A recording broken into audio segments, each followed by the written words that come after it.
इसलिए पूछूंगी क्योंकि ममता, और जरा संजय जी का ऑडियो ठीक करा लीजिए। मैं इसलिए पूछ रही हूं क्योंकि आपके नेता 2013 में कहते हैं कि मुझे गर्व है कि मैं इस आयोजन को करा पा रहा हूं, महाकुंभ का आयोजन। अब वो कहते हैं महाकुंभ जैसा शब्द ही नहीं है। क्या मतलब है इसका धर्मेंद्र जी? सुचारिता जी, अगर विपक्ष व्यवस्थाओं पे सवाल खड़े, ये व्यवस्था पर सवाल नहीं है, सुन लीजिए मेरी बात, ये व्यवस्था पर सवाल नहीं है। हाँ। अगर व्यवस्थाओं पे सवाल खड़ा करे जिससे श्रद्धालुओं को सहूलियत मिल सके, तो भारतीय जनता पार्टी बहुत चालाकी से कहती है कि सनातन का विरोध करते हैं। मैं आपसे जानना चाह रहा हूं, कुंभ के भगदड़ में जो मौतें हुई थी, भारतीय जनता पार्टी के विधायक लोनी के नंद किशोर गुर्जर ने कहा ये मौत नहीं हत्या है, प्रमुख सचिव के खिलाफ हत्या का मुकदमा चलना चाहिए। तो क्या भारतीय जनता पार्टी और भारतीय जनता पार्टी के प्रवक्ता अपने विधायक के समर्थन में है कि नहीं, ये बता दीजिए मुझे।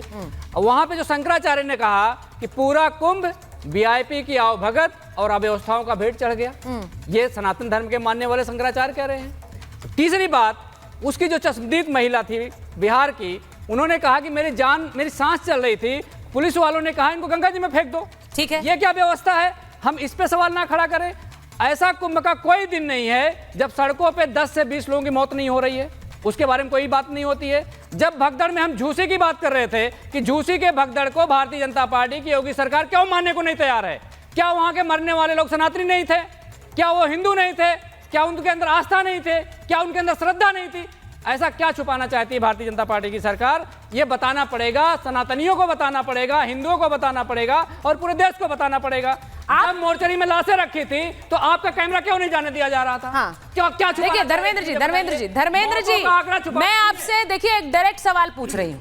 मैं आपसे एक डायरेक्ट सवाल पूछ रही हूं कि जब हम कुंभ की बात कर रहे हैं, एक प्रचार पूरा ऐसा चल रहा है कि कुंभ को दरकिनार किया जाए, कुंभ को लेकर एक ऐसा भ्रम फैलाया जाए कि कुंभ नहीं है मृत्यु कुंभ है। मैं पहले आपसे डायरेक्टली पूछ लेती हूँ, मृत्यु कुंभ है क्या? अब आप सारा डायरेक्टली पूछती हैं। हाँ। जब मैंने आपसे डायरेक्टली पूछा कि जो भारतीय जनता पार्टी के विधायक कह रहे हैं, नहीं वो अनिला जी जवाब देंगी ना सर, वो अनिला जी जवाब देंगी। अनिला जी को लीजिए स्क्रीन पर, आप जवाब दे दीजिए। हाँ। आप जवाब दीजिए, सही है गलत है? हाँ। ये जो विधायक बोले वो सही बोले गलत बोले? नहीं, उन्होंने जवाब दिया, उन्होंने अगर सवाल उठाया उसका जवाब अनिला जी देंगी। मैं सिर्फ ये कह रही हूँ उनके नेता का जवाब अनिला जी देंगी, आपके नेता का जवाब आप देंगे। तो मैं आपसे पूछ रही हूँ क्योंकि अखिलेश जी कह रहे महाकुंभ जैसा कुछ नहीं है, तो उस पर तो बोलिए। आपने पढ़ा है महाकुंभ जैसा? देख सुना आपने? उन्होंने बोला, उन्होंने बयान दिया है, उन्होंने बयान दिया है, उन्होंने बयान दिया है। अब सुनिए ना, महाकुंभ का मतलब होता है, महाकुंभ जहां आयोजन होता है वहां पे उस देश और दुनिया के हर तरह के लोग आते हैं। तो भारतीय जनता पार्टी की परंपरा भी तोड़ दी भारतीय जनता पार्टी ने। भारतीय जनता पार्टी ने क्यों इनविटेशन दिया, मुझे ये बता दीजिए आप। किसी कुंभ में इनविटेशन की जरूरत नहीं होती है, ये सनातन परंपरा है, लेकिन भारतीय जनता पार्टी ने उस परंपरा को तोड़ा।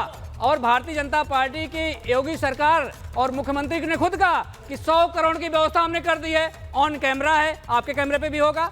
लेकिन जब 56 करोड़ लोग ही स्नान किए तो अव्यवस्था क्यों फैल गई? 300 किलोमीटर लंबा जाम क्यों लग गया, मुझे बता दीजिए। जिन माताएं बहनें श्रद्धालु आ रही थी, क्या उनके टॉयलेट का इंतजाम भारतीय जनता पार्टी ने किया? शौचालय का इंतजाम किया भारतीय जनता पार्टी ने?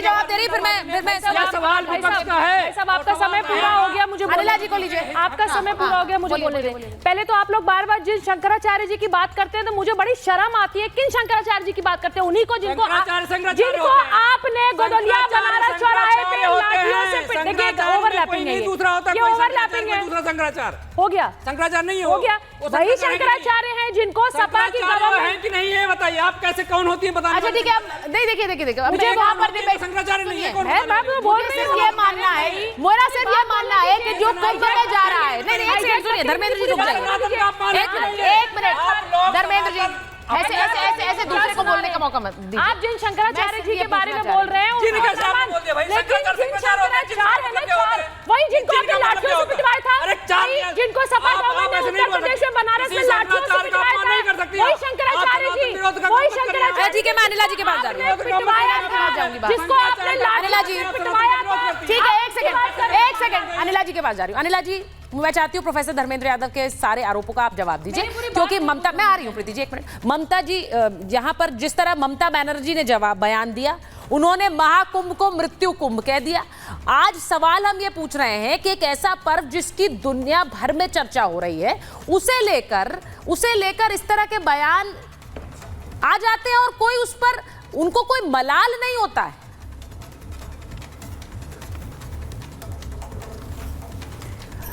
मेरी सबको राम राम।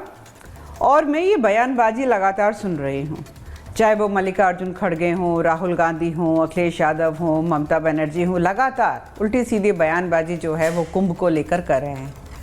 आज ममता बनर्जी जो है वो कह रही हैं कि ये मृत्यु कुंभ है, ये महाकुंभ नहीं है। शायद वो हिंदू धर्म, सनातन धर्म को जानती नहीं हो, मृत्यु शब्द का प्रयोग कर रहे हैं। मृत्यु का क्या महत्व है सनातन में, शायद उसके विषय में भी ये जानती नहीं है। और ये वो राजनीतिक दल है जो सदैव और सदैव किसी एक धर्म विशेष के साथ खड़ा रहता है और मेजॉरिटी पॉपुलेशन जो है उसके धर्म को नीचा दिखाता रहता है। उनके सामने भगवान श्री राम का अगर कोई नारा लगा देता है, उद्घोष कर देता है, तो वो गुस्से में तमतमा के गाड़ी रोककर गाली गलौज पे उतर आती हैं। तो ऐसी महिला से जो सनातन विरोधी है, एक राज्य की मुखिया है, आप क्या अपेक्षा कर सकते हैं? अभी तो क्या मृत्यु कुंभ, क्या वो तो पता नहीं और कौन कौन सी सब शब्दावली जो है कुंभ के लिए कर सकती है। अखिलेश यादव जी कहते हैं कि अरे कुंभ का तो कहीं जिक्र ही नहीं है, ये कौन सा कुंभ, कौन सा महाकुंभ। आपकी गलती नहीं है अखिलेश जी, आपको कुछ अपने धर्म के विषय में, अपने पंथ के विषय में न पढ़ाया गया, ना बताया गया, ना जताया गया। केवल एक ही चीज बताई गई कि एक धर्म विशेष को आप संभाल के रखो तो आप चुनाव में उतर जाओ, आप जीत जाओगे। इनको मैं बताना चाहूंगी, यादव जी जाके अपने नेता को बता दीजिएगा कि ऋग्वेद के 10वें मंडल के 89वें सूक्त में जो 7वां मंत्र है उसमें कुंभ है। ठीक है, अथर्ववेद में पूर्ण कुंभ मिलता है। किसमें मिलता है? जो चौथा मंडल है उसके 34वें सूक्त में मिलता है।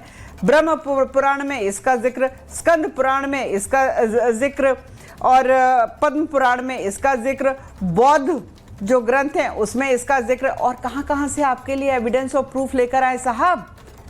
आपको कुरान से आगे कुछ आता ही नहीं है। आपको हिंदू सनातन धर्म जो है उसके ग्रंथों के बारे में कोई जानकारी नहीं है, तो आप जैसे लोग क्या कहेंगे? यही सब बातें करेंगे ना। देखिए ऐसे ये है कि जिंदा कार्यसेवकों को जिन लोगों ने गोलियों से भून डाला हो, ठीक है, जिन्होंने भरकस प्रयास किया हो कि राम मंदिर ना बन पाया अयोध्या में। एक सेकंड, मैं जरा यहाँ पे प्रेम कुमार जी और संजीव जी के पास जाती हूँ। मुझे ये इसलिए पूछना है, संजय जी आपका अगर ऑडियो ठीक हो गया है तो आपसे एक रिएक्शन पहले ले लेती हूँ, क्योंकि ममता बनर्जी का ये बयान मुझे नहीं लगता है कोई भी बर्दाश्त करेगा। कोई इसे पसंद नहीं कर रहा है जब वो ये सीधे कहती हैं कि ये मृत्यु कुंभ है। मैं ये फिर कहूंगी, बतौर विपक्ष या फिर अगर आप सवाल व्यवस्थाओं पर उठाए, वहां पर हो रही अगर कोई व्यवस्था ठीक नहीं है उस पर उठाइए आप सवाल, उसमें कोई गलती नहीं है। लेकिन आप इसे जब महाकुंभ को मृत्यु कुंभ कहते हैं तो आप लोगों के मन में एक डर भी भर देते हैं, आप एक भ्रम भी भर देते हैं। वो कोई बर्दाश्त नहीं करेगा संजय जी। नहीं, देखिए जब हम सनातनी वहां पहुंचते हैं, जब सनातनी हम पहुंच रहे हैं वहां पर, हजारों श्रद्धालु, लाखों करोड़ों श्रद्धालु पहुंच रहे हैं वहां पर स्नान करने के लिए, पुण्य करने के लिए, पुण्य के लिए जा रहे हैं वहां पर। जब वहां पर कोई दुर्घटना घटते हैं तो काफी आदमी मौत हो जाए, हजारों के ऊपर में मौत होती है।